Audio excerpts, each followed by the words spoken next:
Alright, this is a different kind of reading. We'll be enlarging this canvas to which we find ourselves in. You know?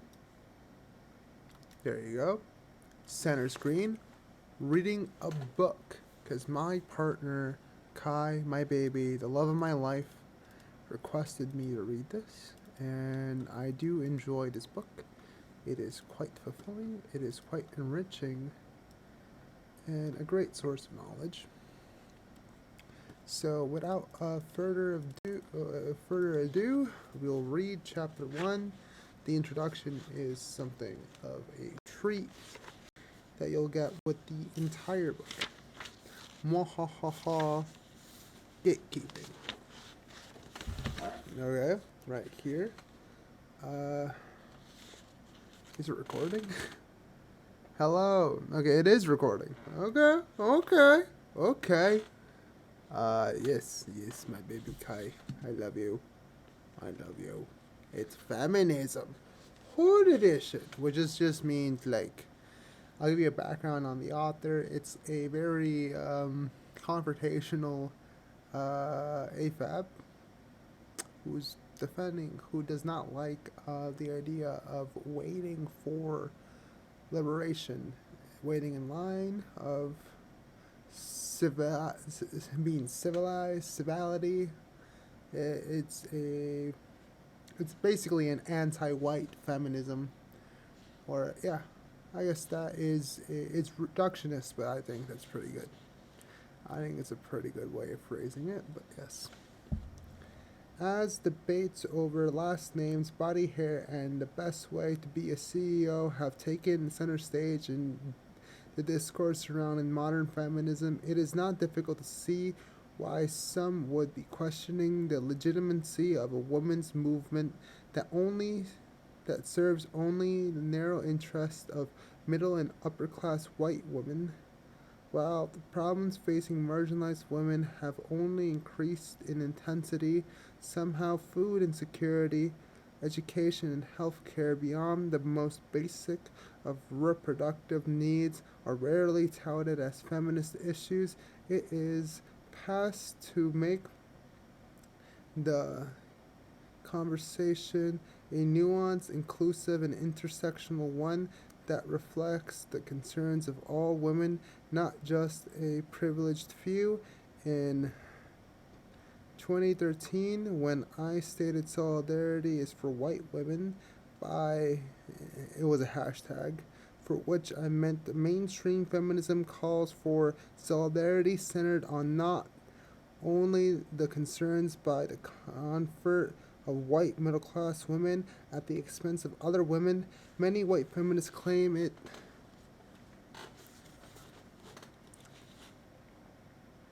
This kind of sucks that like white feminists would be like, we will be liberated first. We are the middle class. I love class dynamics. You know me, Yuppie. I love class. I love that hierarchy. I love that economic hierarchy. And it's definitely not like something fake. It's definitely not the worker versus the owner. No, that's not the real class. No. It's this like intangible liberal phrasing. Middle, different scales of poverty. Oh, oh, what's the different scales of rich people? Petty bourgeois and bourgeois. I'm just saying, an oligarch. Oh, wow, the hierarchy's there too, but we don't talk about those. We don't talk about those. Those are good.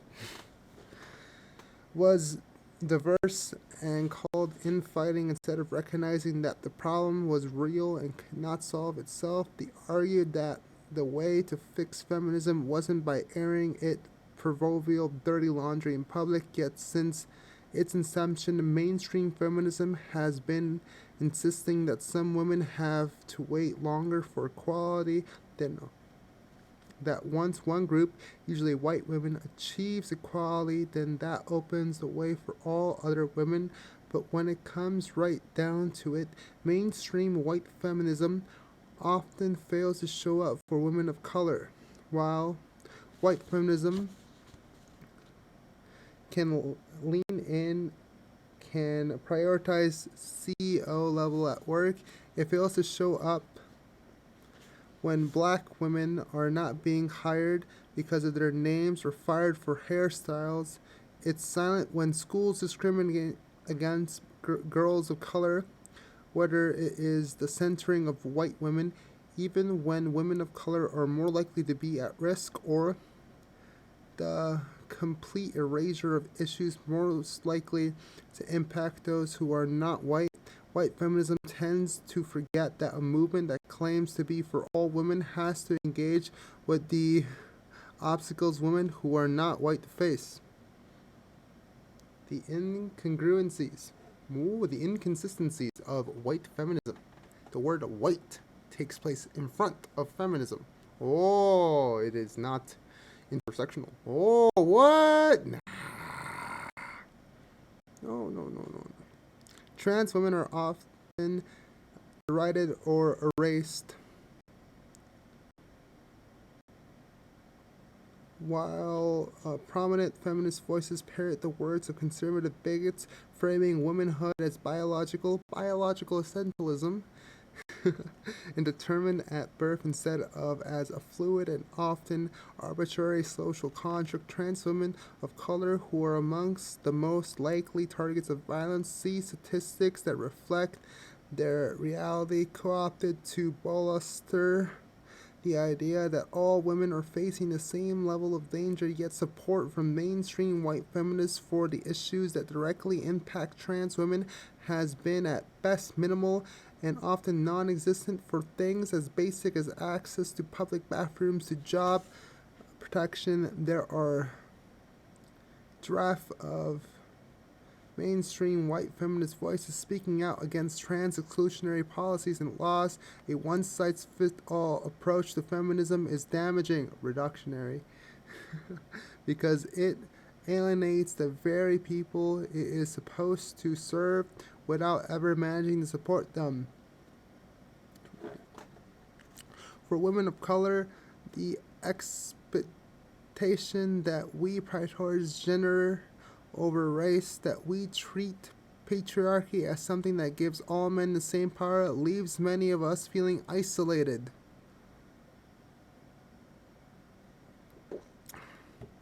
When the obstacles you face vary by race and class, then so too do your priorities. After all, for women who are struggling to keep themselves house, fed, and clothed, it is not a question of working hard enough.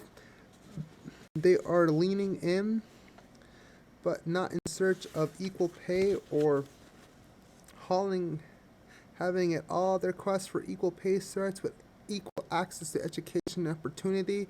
They need feminism to recognize that everything that affects women is a feminist issue, whether it to be food insecurity or access to transit school or a living wage. Does that mean that every feminist has to be at every event, know every detail of struggle? No.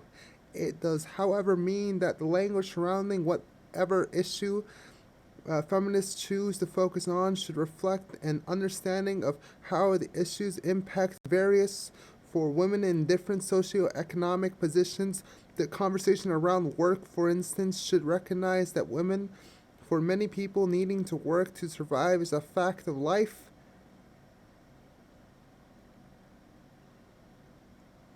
Why is it a fact of life? Could it be economic?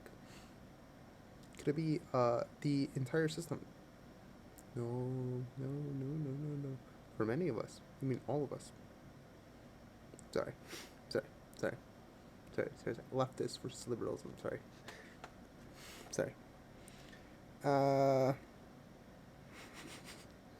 Sorry, a little bit of infighting UP has initiated. A little controversy UP has initiated.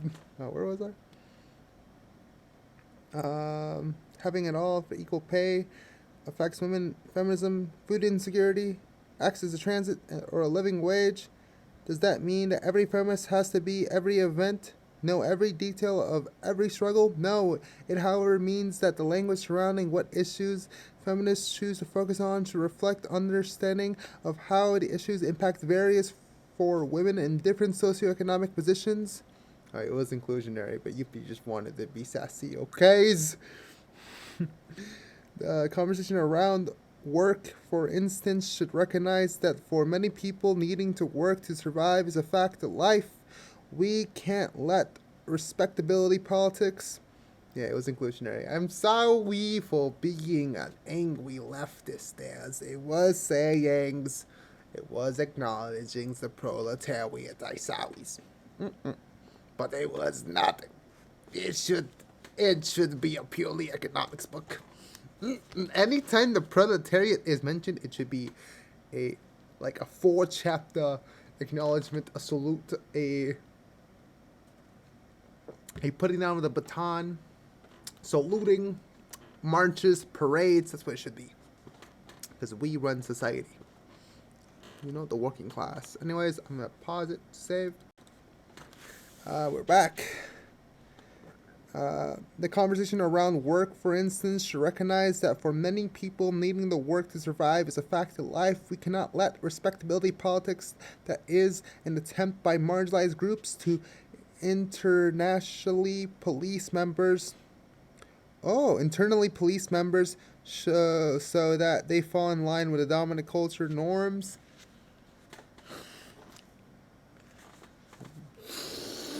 Assimilation. Yee! Erasure of history, erasure of culture. Respectability politics, kind of.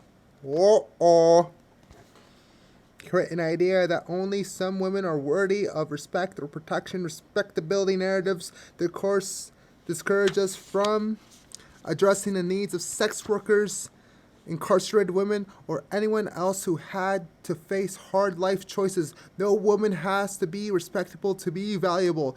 We cannot demand the people work in order to live. The demand that they be respected only if they do work that does not challenge outdated ideas around women's rights to control their bodies. Too often mainstream feminists embrace an idea that women must follow a work path prescribed by cisgendered white men in order for their labor to matter, but anyone for a person who needs care to stay at home parent to a sex worker matters and deserves respect, whether they are in their home or in an office. This is a leftist policy also. Why do we have a labor hierarchy? We're all people. We all help society. Why is in this hierarchy the people who quote unquote produce the least are respected the least? Almost. Let me rephrase that. Why are the people who are producing, who are abstaining from capital accumulation, not treated as human, dehumanized, because they're not partaking in sacrificed labor?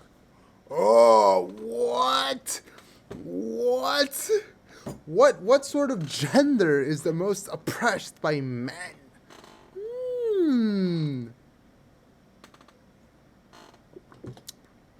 Anyways, I hate capitalism.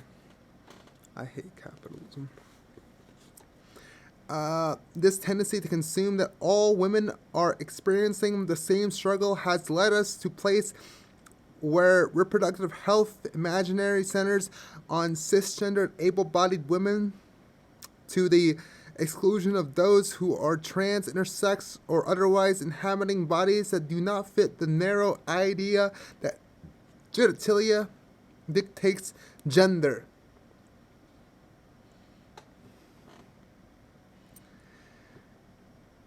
You can have no uterus and still be a woman. After all, employment equality statistics project the idea that all women make 70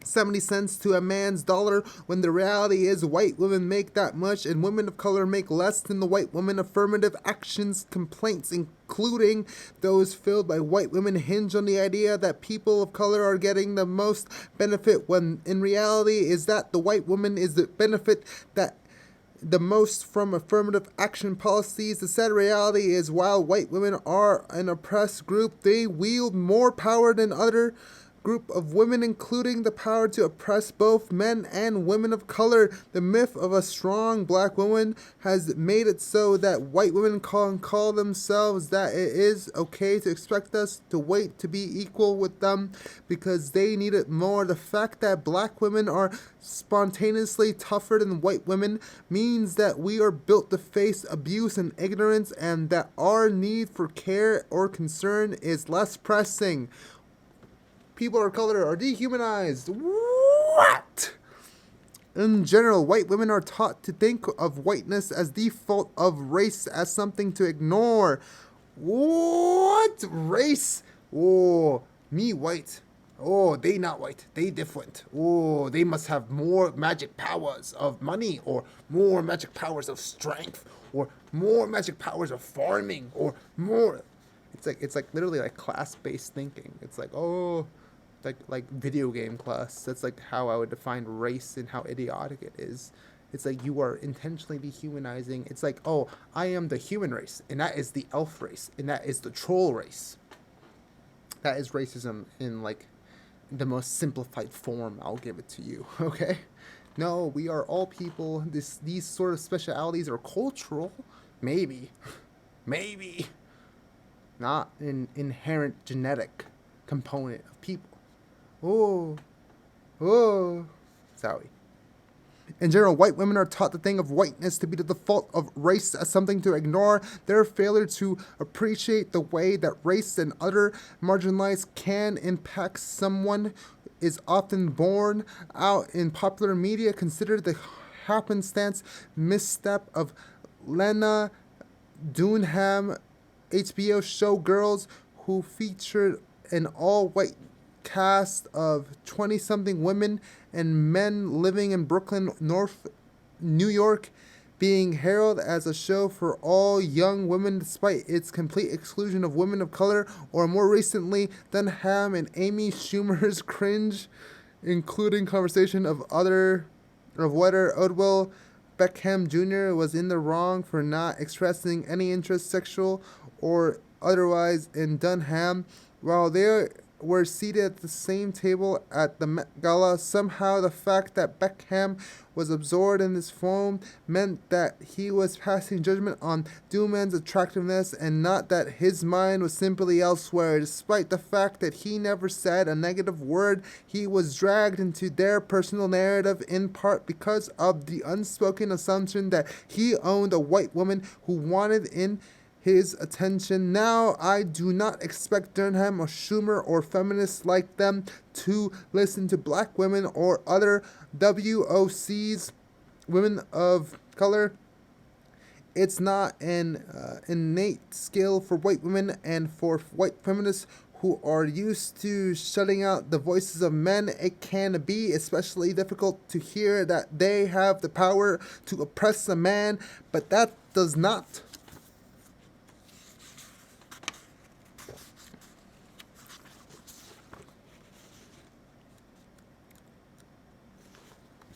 change the history of black men being demonetized or killed for expressing an interest in white women, nor does it change the negative impact that a white woman can still not have not only on a black man's career, on his life. The fact that Dunham apologized and that she didn't mean the harm is pretty meaningless. The harm was done, and her casual racist assumption still meant that Beckham spent days in the news cycle for imaginary body shaming. White feminists ignore history, ignore the tears of white women, have power to get black people killed, while insisting that all women are on the same side.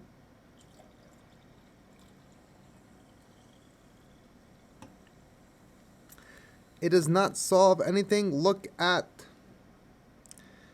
Carolyn Brandt, who lied about Emmett Till whistling at her in 1955 despite knowing who had killed him and that he was innocent of even the casual disrespect she had claimed. She carried on the lie, whether another 15 years after his lynching and death. Oh my God. That her family says she regretted it for the rest of her life. She still sat on the truth for decades and helped his murderers walk free. How does feminism reconcile itself to that kind of wound between groups without addressing the racism that caused it? Malcolm X, you can stab me 9 inches and pull 6 inches out, but the knife is still in 3 inches deep, and the white man does not address it. The white woman does not address it. The whiteness does not address it. I'm just saying. You need a whole reenact of the system. There's nothing feminist about having so many resources at your fingertips and choosing to be ignorant. Nothing empowering or enlightening in deciding that in not trumps an act, especially when the consequences aren't going to be experienced by you, but will instead be experienced by someone who a marginalized community. Is not at all helpful for some white feminists to make demands of women of color out of a one-sided idea of sisterhood and call it solidarity. Sisterhood is a mutual relationship between equals, and as anyone whose sisters can tell you, is not uncommon for sisters to fight or to hurt each other's feelings. Family, whether biological or not, is supposed to support you. Family, whether biological or not, is supposed to support you.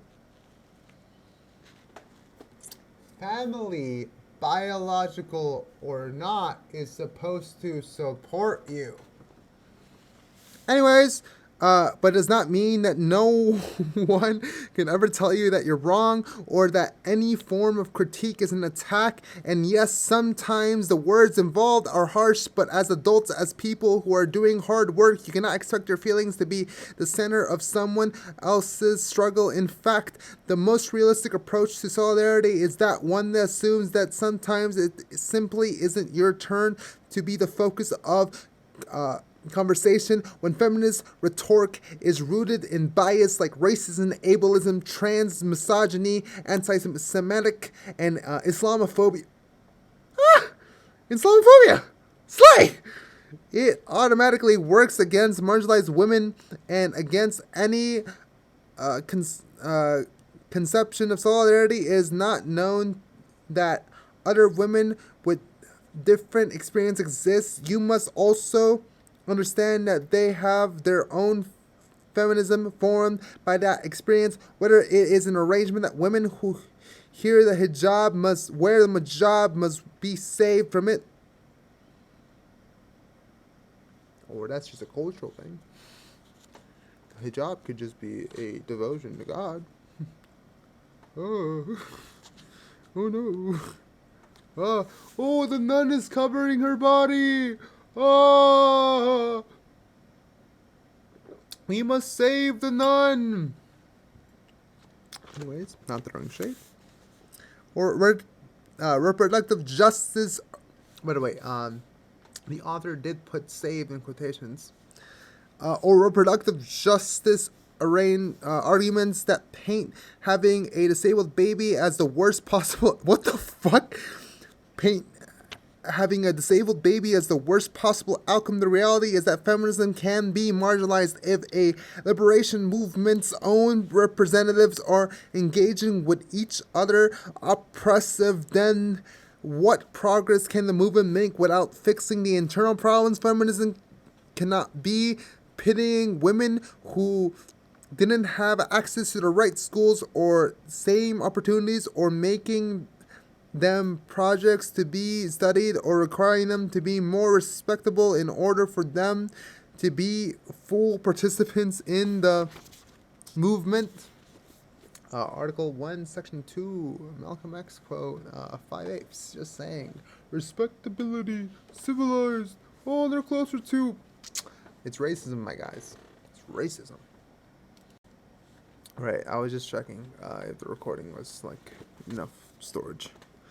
Respectability has not saved women of color from racism. It won't save any women from sexism or outright misogyny, yet mainstream white feminists ignore their own harmful behavior in favor of focusing on external enemy. However, the enemy of my enemy is my friend only works as cliched shorthand. In reality, enemy of my enemy may be my enemy as well. Being caught between groups that hate you for different aspects of your identity means you are safe. None of you are safe. So how we address that more complex realities without getting bogged down? Well, for starters, feminists of all backgrounds have to address with the allies about the things that we want. And when we act as allies, feminists have to be willing to listen to and respect those we want to help. When building solidarity, there is no room for savior myths. Solidarity is not for everyone. It cannot be realistic for everyone. So perhaps the answer is to establish common goals and work in partnership as equal partners. There is room for negotiation compared and sometimes even genuine friendship. Building these connections takes time, effort, and willingness to accept that some places are not for you. Although the hashtag solidarity is for white women rose out of a particular problem with the online feminist community at the moment, it addresses the much larger problem of that is means to stand in solidarity as a movement meant to encompass all women whether there is the distinct likelihood that some women are oppressing others. It's rhetorical shorthand for the reality that white women can oppress white women of color, straight women can oppress lesbians, cis women can oppress trans women, and so on. And those identities are not discrete. They often can and do overlap. So the ways in which women can help or harm each other under the guise of feminism, there is tendency to debate who is real feminist based on political leanings, background, action, or even kinds of media created consumption. It is the kind of debate blast Beyonce and Nicki Minaj for their attire and stage show not being feminist enough, while celebrating Katy Perry for being empowering via fetishization and appropriation cultures and bodies of work. Real feminism is such a thing that can be defined, if such a thing can even be defined, isn't going to be found in replicating racist, transphobic, homophobic, ableist, or classist norms. But we are humans, all flawed in our ways, and perhaps most important, none of us are immune to the environment that surrounds us. We are a part of society that we are facing to change, and we cannot absolve ourselves of our role in it. Liberation rhetoric cannot be lubrication for the advancement of one group of women at expense of others. White privilege knows no gender, and while it makes no promises of a perfect life free from any hard work or strife, it does make some things easier in society where race has always mattered. The anger now bombing in hashtag blog posts and the meetings in shorthand for women of color declaring the white women, I am not here to clean up your mess, carrying your spirit, hold your hand, or cheer on while I suffered in silence. I'm not here to raise your children, sum your guilt, build your platform, or fight your battles. I'm here for my community because no one else will stand up for us but us. It's like,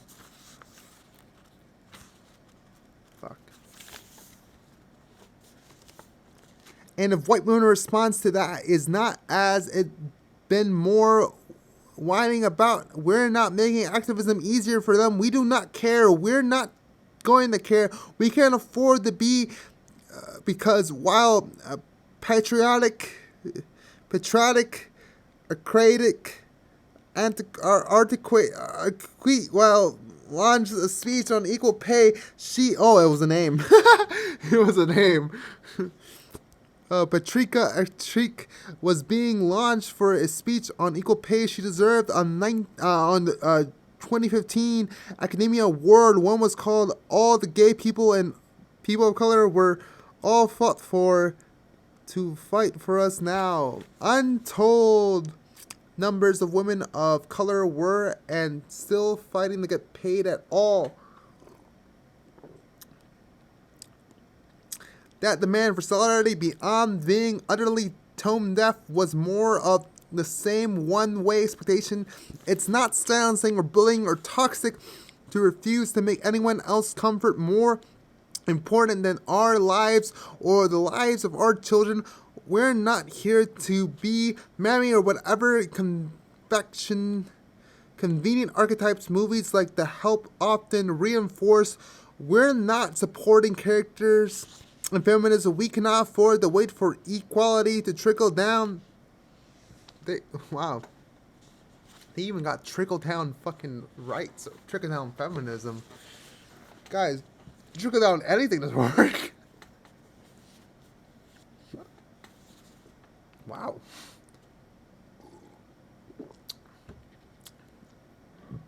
Capitalist propaganda is everywhere. What do you mean they got trickle down feminism? What do you mean they got trickle down feminism? What the fuck? Reaganomics, baby. Reaganomics. Trickle down to us eventually. We cannot afford to believe that helping white women achieve patriarchy with white men means that someday white mainstream feminist ideals will reflect our needs. 100+ years of history, day-to-day life teach marginalized women every day that making it easier for white women to be CEOs isn't the same as making life easier for all women. Cultural norms that center on advancement of individuals at the expense of the community makes the kind of feminism impossible to slay. Cultural norms that center on the advancement of the individual at the expense of community make the kind of feminism impossible to accept as a model for many marginal women. The men in our communities are partners in our struggle against racism, even if some of them are a source problems with sexism and misogyny. We cannot and will not abandon our sons, brothers, fathers, husbands, or friends because for us, they do not represent an enemy. We have our issues with patriarchy, but then they, as the most powerful face of it, aren't men of color. My husband may not always understand how misogyny impacts me, but he can absolutely grasp what it means when a boss or coworker racism is an impediment. We sit together at the table even if we do not face the exact same battles in every aspect of life. Women and communities of color must balance fighting external problematic voices with educating those inside our communities who are bad actors, and we expect feminism to do the same work on itself. Intersectionality is not a convenient buzzword. I need to lubricate my voice. Wow. This soda's pretty good. Isn't a convenient buzzword that cannot co-opt in erasing Professor Kimberlyn Williams Crenshaw, who coined the term to describe the way race and gender impact black women in the justice system. And an intersectional approach to feminism requires understanding that too often mainstream feminism ignore the black women and other women of color that are the proverbial carriers in the coal mine of Henry's in the coal mine. It's not only easy to confront a problem when it occurs, but ignoring it is dangerous. Take Hugo Suarez, the man whose predatory and abusive behavior sparked a conversation about what solidarity and feminism means. When Suarez admitted on Twitter that he has spent many years alternating between abusing students and spouses and targeting women of color, the response from feminist outlets that promised him was to distance themselves. Many white mainstream feminists claim not to know what he was doing. One reason that argument did not hold up this year, blog posts, emails, and articles written by him for their public... Jesus Christ. Jesus Christ. Jesus Christ. where he gleefully detailed his history. It was a redemption narrative that required no actual change or even accountability for prior behavior. Not only was the emperor naked, so was everyone else in his court. What happened to us first will eventually happen to white women. So, enabling abusers like Suarez can only lead in direction. Yet, unchecked racism often renders women who should be allies as complicit in behavior until they are targets too. Fast forward slightly to Gamergate, a loosely connected campaign of misogyny, racism, and uh, harassment. Zoe Quinn, who was the first target, but the men who went after her, who churned up rage and stoked hate, participate.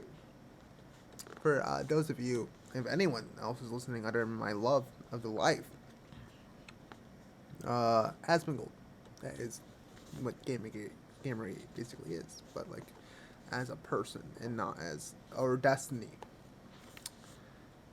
Sorry, I mean the Epstiny. But yeah. Yeah.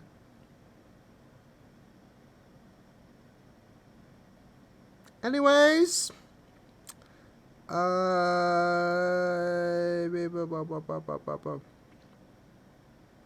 who turned up the rage and stoked the hate, participate their craft on black women because black women are seen as having no selves to defend. It was us standing with each other while mainstream white feminists looked the other way.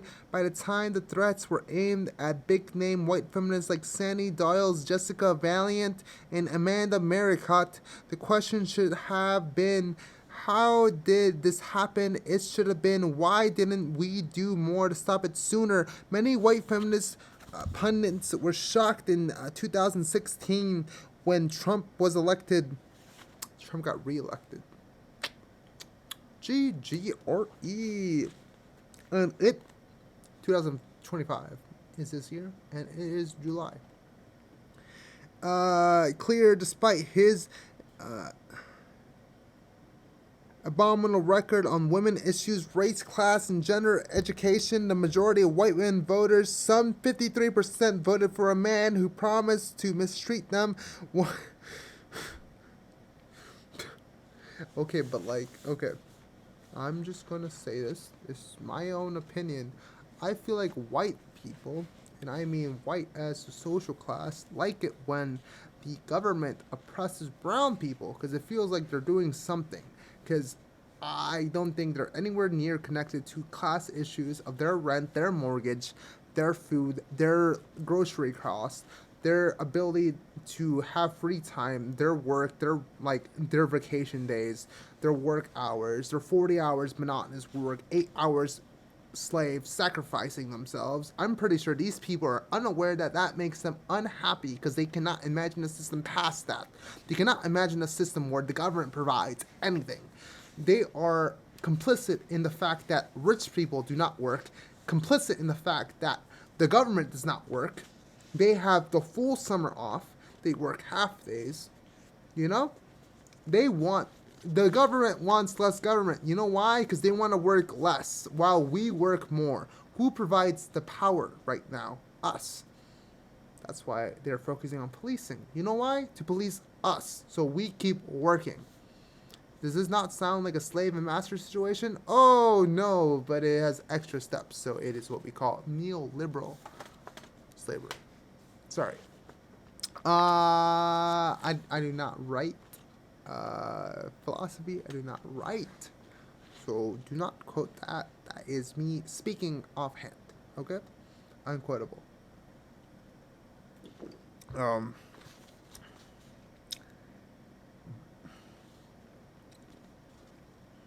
For a man who promised to mistreat them,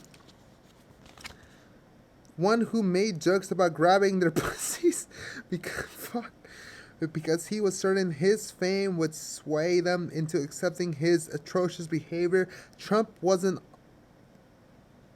This man. I don't think this man is. I don't think. That's wild. That's wild. That is wild.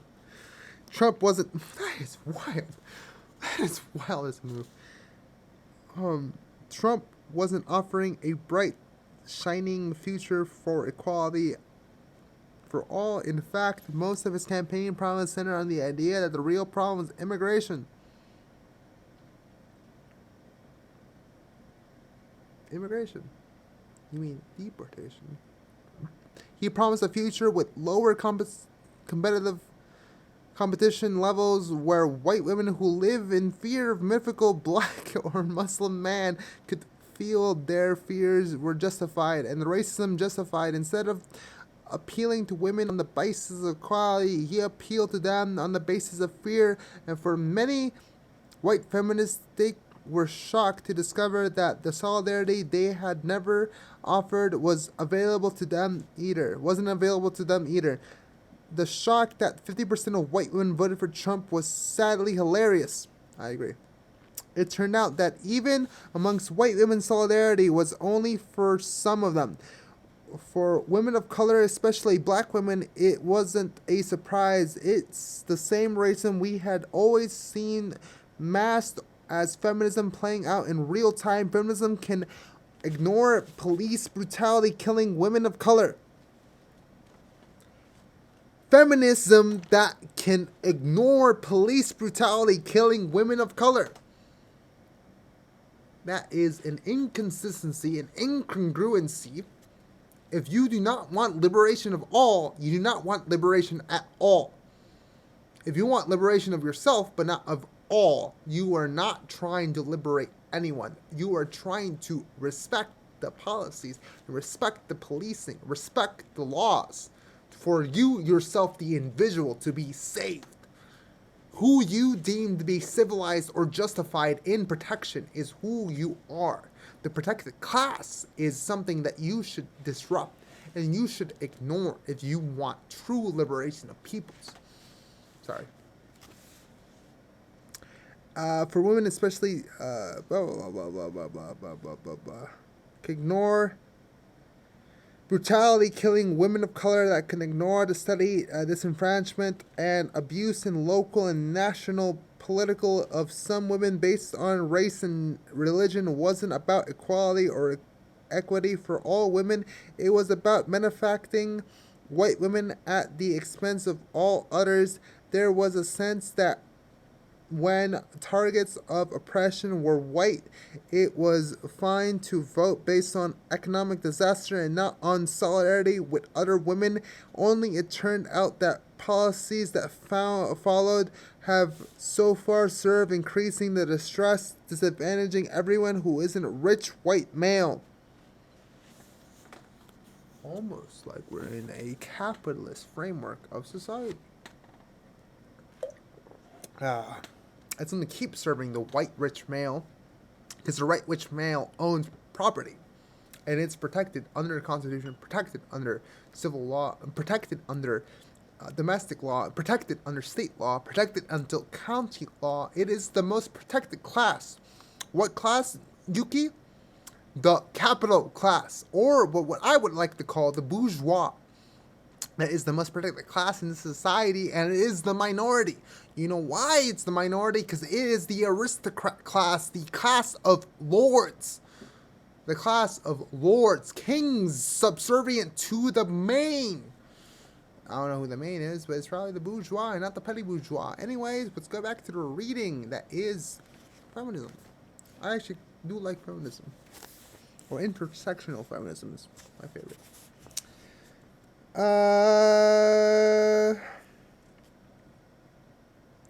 When I first met the writer Gail Simon, I made her gluten-free triple chocolate cupcakes as a gift. Aww. While we were taking the day, she asked if I was interested in writing comics. The comic industry is a white, male-dominant space, and Gail could have treated the niche she has carved out for herself as something to defend from other women. Instead, when I said yes, she went out of her way to help me get into the industry. I since learned that she She does this pretty often. She knows she has the power and privilege, and she uses this to help others. Whether she can, sometimes being a good ally is about opening the door for someone instead of insisting them insisting that your voice is the only one that matters. Sometimes being a good ally is about opening the door for someone instead of insisting that your voice is the only one that matters. I am drunk. Gail's, or am I? I'm not drunk. I'm gonna call my baby. I'm not drunk. I wanna call my baby.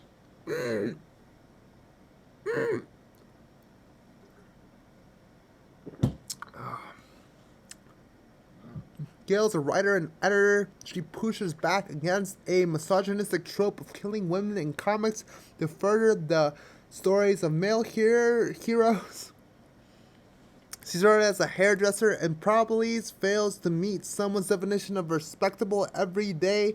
She's doing the work, though, and changing the way an industry functions for women and with women one book at a time. Sometimes hilarity is just as simple that. Step up, reach back, and keep pushing forward. Anyways, that was Hood Feminism by Mikki, Kendall. The next chapter is gun violence. Yuppie will be reading Das Kapital next, but not today. It is 10:51 p.m. and I do have work at 8:30 to 5. Laborious. I might become a jailer, and I will, if I do choose that work, it is probably because of the money. It is $35 an hour, and I make 17, and that's double my living wage. And I will be documenting anything that does happen in that job for journalism. I love my baby. I moderately care about everyone else, because everyone here is people too. Solidarity. Wow. Anyways, this was a video for my love. Like all videos I make. But, ciao. Keep safe, baby. I love you. I love you, Kai. I love you. Also, I did this makeup for you. If you could not tell us. Because I was doing the feminism, so I did yellow here, orange here, red here, 4 lesbian colors, and I painted my lips, so I love you! Hope you enjoyed this video. If you enjoyed this video, text me your, text me your favorite painting. I love you, okay? And send me a picture of your favorite painting. That's my test for you to see if you see this video. I love you, okay? I know you watch my videos. Don't get mad at me. I love you, okay? Ciao. Bye. Next chapter on gun violence, by the way. I will be reading this also. So, for anyone who wasn't my love of my life. Next chapter, gun violence, okay? Ciao. That's a K-pop thing, by the way, this thing. Okay, ciao.